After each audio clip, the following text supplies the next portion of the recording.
பொன்ராஜ், எப்படி பார்க்குறீங்க விஜயனுடைய இன்றைய பேச்சு அப்படிங்கிறத என்ன விதமாக புரிஞ்சுக்கலாம்? தமிழக மக்கள் எதிரொலித்த அந்த வாதத்தை இப்போ விஜய் எதிரொலித்திருக்கிறார். திராவிட முன்னேற்றக் கழக அரசு இயற்றிய தீர்மானத்தை ஆதரித்திருக்கிறார்.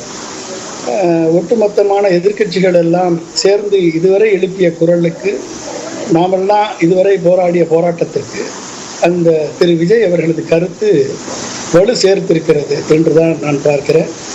அவர் இப்பொழுது கூறிய கருத்துக்கள் வரவேற்கத்தக்கது, அதை நான் வரவேற்கிறேன். அதில் ஒரு சில மாற்றங்கள் தேவை. அவர் சொல்கிறார், சிறப்பு ஒத்திசைவு பட்டியல் கன்கரண்ட் லிஸ்ட் வேணும் என்று சொல்கிறார். ரெண்டு லிஸ்ட் தான், ஒன்று ஸ்டேட் லிஸ்ட், இன்னொரு கன்கரண்ட் லிஸ்ட் தான். மாநிலங்களுக்கு உரிமை வேண்டும் என்று சொன்னால் அது ஸ்டேட் லிஸ்ட்டில் தான் வரணும். அது கன்கரண்ட் லிஸ்ட் அப்படின்னா மத்திய அரசுக்கு தான் அதிகாரம் இருக்கிறது. சிறப்பு கன்கரண்ட் லிஸ்ட் வேண்டும் என்று சொல்வது அவருக்கு இன்னும் இதை பற்றிய புரிதல் கொஞ்சம் கூடுதலாக தேவைப்படுகிறது என்றுதான் நான் நினைக்கிறேன். இது ஒட்டுமொத்தமாக இது மாநில அரசினுடைய சப்ஜெக்ட். மத்திய அரசுக்கு தேவையான மத்திய அரசினுடைய institutions like AIIMS, PGI Chandigarh, JIPMER போன்ற மருத்துவமனைகளுக்கு நீட் வைப்பதை யாரும் ஆட்சேபிக்கவில்லை. நீட் வைத்துக் கொள்ளலாம். ஆனால் மாநில நிதியிலிருந்து உருவாக்கப்பட்ட, மாநில ஆட்சியில் மாநில சட்டத்தின்படி உருவாக்கப்பட்ட பல்கலைக்கழகங்களுக்கு அந்த உரிமை இந்த ஒத்திசைவு பட்டியலே இருக்கு. அதைத்தான் ஏ.கே. ராஜன் கமிட்டி தெளிவாக சொல்லியிருக்கிறார். இது இந்த நிலையிலேயே மாநில அரசு அட்மிஷன்ல இருந்து டிகிரி சர்டிபிகேஷன் வரைக்கும் அந்த உரிமை மாநில அரசுக்கு இருக்கிறது. இதை ஓவர் ரைடிங் பவராக நீட்டை எடுத்துக்கொள்வது, இது அந்த சட்டத்தை அதிகாரம் இல்லாத சட்டமாக ஆக்குவதற்கான செயல். எனவே இந்த பவரை மாநில அரசே எடுத்து நடத்தலாம். இப்போ நீட்டு விலக்கு கேட்கிறார்கள் என்று சொன்னால், இதை காங்கிரஸ் கவர்மெண்ட் வந்திருந்தா கண்டிப்பாக நீட்டு விலக்கு தமிழகத்திற்கு கிடைத்திருக்கும். ரைட், அதை பேசலாம் சார். முதல் கட்ட கருத்தை எடுத்துக்கிறேன், தொடர்ச்சியாக பேசுவோம். ராஜலட்சுமி, எப்படி பார்க்குறீங்க இந்த கருத்தை, திரு விஜய் அவர்களுடைய கருத்தை?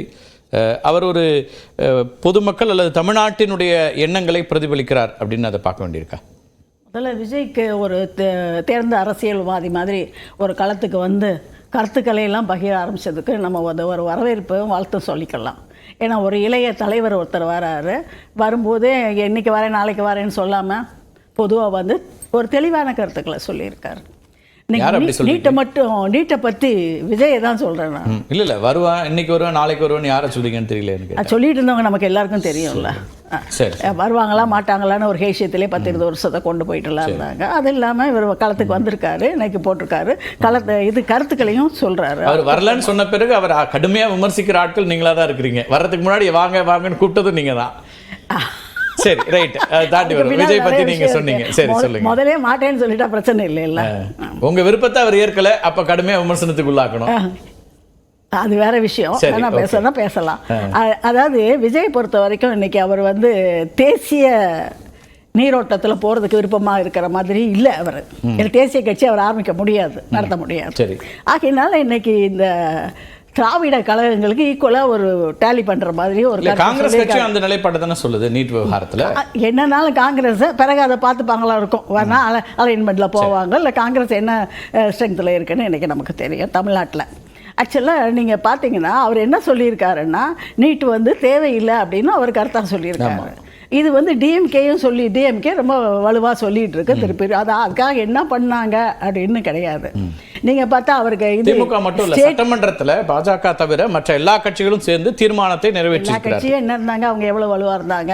ரைட், ஏடிஎம்கே அதிமுக தான் பிரதான எதிர்க்கட்சி. என்ன வலுவா இருக்காங்கன்னு என்ன கேள்வி கேக்குறீங்க? அதிமுக தான் பிரதான எதிர்க்கட்சின்னு சொல்லி நம்புவோம். எண்ணிக்கை இருக்குங்க, மக்கள் தீர்ப்பு கொடுத்து நம்புவோம். ஆக்சுவலா அடுத்தது நீங்க இன்னொரு விஷயம் பார்த்தீங்கன்னா, அந்த நீட் இவர் இன்னொன்னு சொல்லியிருக்காரு, அதை கன்கரண்ட் லிஸ்ட்டுக்கு கொண்டு போகணும், ஸ்டேட் லிஸ்ட் அப்படின்னு சொல்லியிருக்காரு. ஆனா இது 75க்கு முன்னால் உள்ள கதையை சொல்லியிருக்கா. அதுக்கப்புறம் காங்கிரஸ் இருந்தது, எல்லாரும் இருந்த பிஜேபி இருந்தது. இவங்க ரெண்டு பேருமே அலைன்மெண்ட்ல, டிஎம்கே ஏடிஎம்கே எல்லாம் அலைன்மெண்ட்ல இருந்தாங்க. இங்க கூட்டணியில 75 பத்தி அவரும் ரீகால் பண்றாரு. அது ரீகால் பண்ணிட்டு தான் அதுல கன்கரண்ட் லிஸ்ட்ல கொண்டு ஸ்பெஷல் கன்கரண்ட் லிஸ்ட்ல வரணும், கோர்ஸ் கரெக்ஷன் வேணும்ங்கற அவரோட கருத்துப்படி அது ஒரு தேர்ச்சியான பாயிண்ட் அதுல இருந்து எடுத்துட்டு வரணும். சரி, பட் அது சாத்தியமாங்கிறதுக்கு 25 வருஷம் முன்னாடி 30 வருஷத்துக்கு முன்னாடி உள்ள கதையை சொல்றது வந்து ஒரு தவறான அணுகுமுறை. இன்னைக்கு இருக்க நிலைமையில எப்படி பண்ண முடியும் அதுன்னு சொல்லிட்டு தான் இன்னைக்கு தான் ஒரு இது பார்த்தேன். நல்லி சிதம்பரத்தோட ஸ்டேட்மெண்ட் வந்து நீட் வந்து அதை மாற்ற முடியுமா இல்லாம செய்ய முடியுமா, நிச்சயமா முடியாது, நோ கோயிங் பேக்வர்ட் அப்படின்னு சொல்லி எப்ப சொன்னாங்க அவங்க அந்த நீட் பிரச்சனை வரும்போது சொல்லியிருக்காங்க. ஏதோ ஒரு காலத்துல சொன்னது, ஒரே காலத்துல இல்ல, இப்ப ஒரு 5-6 வருஷத்துக்கு முன்னாடி தான் ஒரு வழக்கறிஞரா அவங்க சொல்றாங்க. வழக்கறிஞரால இந்த கேஸ்ல அவங்க இன்வால்வ் ஆகிட்டாங்க. அதனால இது வந்து எது சாத்தியம் அப்படின்னு பார்த்தா முதல் 2 ஆண்டுகளில் நம்மளுடைய மாணவர்கள் தவறாக வழி நடத்தப்பட்ட ஒரு வந்துருச்சு. வரதுக்கு முன்னாடியே என்ன ப்ரொடெஸ்ட் பண்ணோம் பண்ணியிருக்கணும், இல்லாட்டி நிறுத்திருக்கணும். அது முடியல. இவங்க அப்போ எடுத்தாங்களா என்னன்னு அப்போ ஒரு அதிக மதிப்பெண் பெற்ற மாவட்ட அளவில் மாநில அளவில் முதன்மையான இடங்களை பிடித்த மாணவர்கள் மத்தியில் தான் இதை பேசுறாரு. பேசுறதுக்கு பெரிய வரவேற்பு அந்த அரங்கத்திலேருந்து தான் வருது. அவர் தலைவர்னு வந்திருக்காங்க அந்த கூட்டம். அவர் பேசுறதுக்கு மாணவர்கள் அத்தனை பேர் வந்திருக்காங்க. அவரை தலைவரா ஏத்துக்கல, இன்னும் அதை ஏத்துக்கிட்டாங்களா இல்லையா நமக்கு தெரியாது. ஆனா அவரை மதித்து அவர் அழைச்சிருக்கிறாரு அப்படின்னு வந்திருக்காங்க. சரி, நம்ம வந்து நமக்கு தெரியும் எப்படி கை தட்டுவாங்கன்னு. சரி, அதை அவங்க வரவேற்றிருக்காங்கன்னா அவனோட இன்னசென்ஸை காமிக்குது. அதாவது நீட்டுன்னு ஒன்றை திருப்பி கால் ஆஃப் பண்ண முடியுமா, அதற்கு ஆல்டர்னேட்டிவ் வேற இதை கொண்டு வர முடியுமா, தேசிய அளவில் இது வந்து எப்படி அவருக்கு வந்து தேசிய அளவில் அரசியலுக்கு அவருடைய எண்ணம் இல்லை, அதனால திராவிட கட்சிகளுடைய அரசியலை கையில் எடுக்கிறாருங்கிறீங்க. மாநில எல்லாரும் என்னன்னா ஏடிஎம்கே ஓட் பேங்க் நம்மகிட்ட வருமா, டிஎம்கே ஓட் பேங்க் வருமான்னு தான் பாக்குறாங்க. சோ அந்த அரசியல் பார்வையில தான் அவர் போறாரு.